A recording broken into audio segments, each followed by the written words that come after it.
polyphenols. Dietary polyphenols are plant bioactives. You're going to find mainly in fruit and vegetables.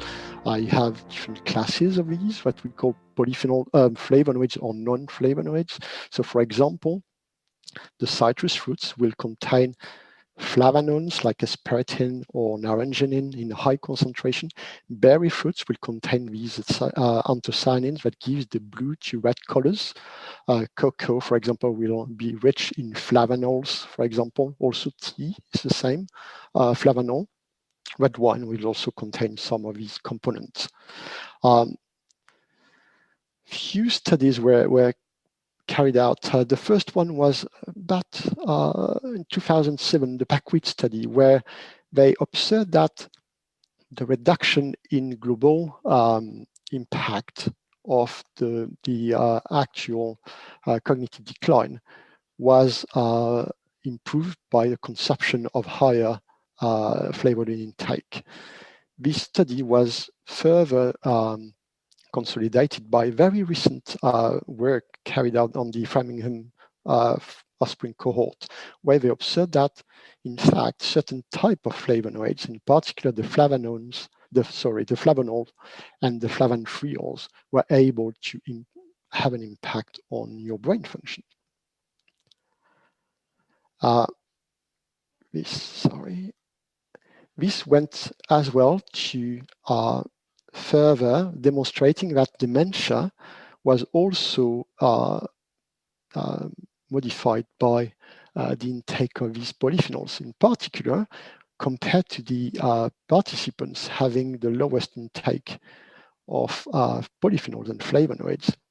Those taking in the fifth quintile, taking the highest concentration up to 195 milligrams per day, were having about 50% lower risk of dementia. So this is an important factor, and for us to understand what's going on. So the main question is, how do they exert their beneficial effect? So Barbara just presented a few of those, but I will be mainly focusing on neuronal morphology and what we call synaptic plasticity, and also the vascular effect. There are also obviously the anti-inflammatory effect, but I will not present those today. So for the synaptic plasticity, for example, we conducted a few years ago a study with blueberries, and we demonstrated that in young animals, in animals fed with blueberries, we were improving memory formation, memory consolidation. That was mainly driven by signaling pathways involved in brain maintenance and synaptic plasticity like CREB or BDNF. BDNF, the brain neurotrophic factor, is important for memory formation. Further work, actually, we conducted as well in human, was to look into how these polyphenols may affect the vascular function, and in particular the one in the brain. So work, for example, conducted with cytoflavonoids, so the one you find in citrus and orange juice, for example. We observed that following intake of this, and after 2 hours intake, we were able to observe a perfusion of blood across the brain, improving especially actually formation into the frontal gyrus and the medial and inferior frontal gyrus, which are important in memory formation.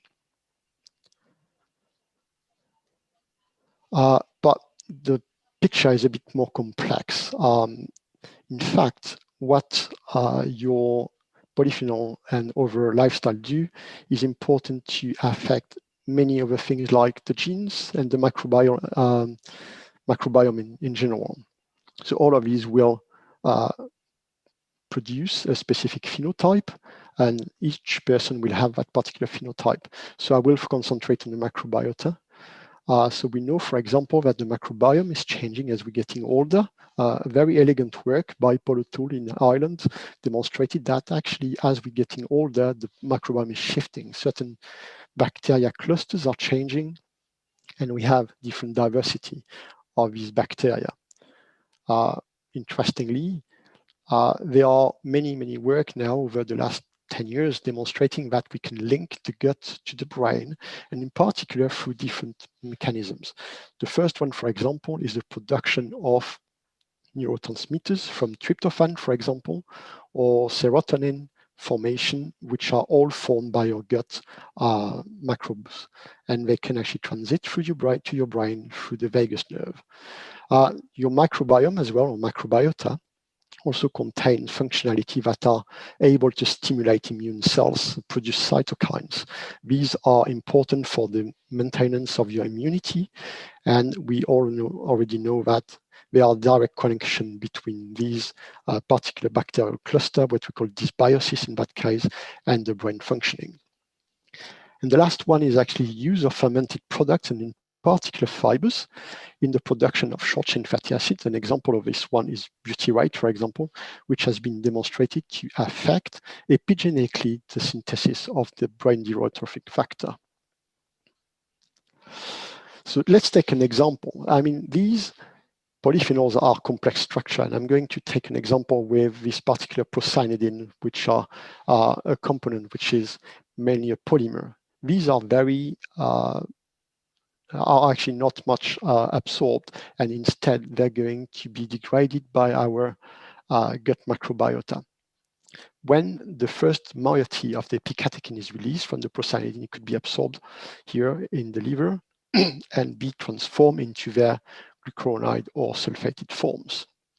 Those not being absorbed are going to be degraded into smaller phenolics, what we call gamma-varolactone, for example.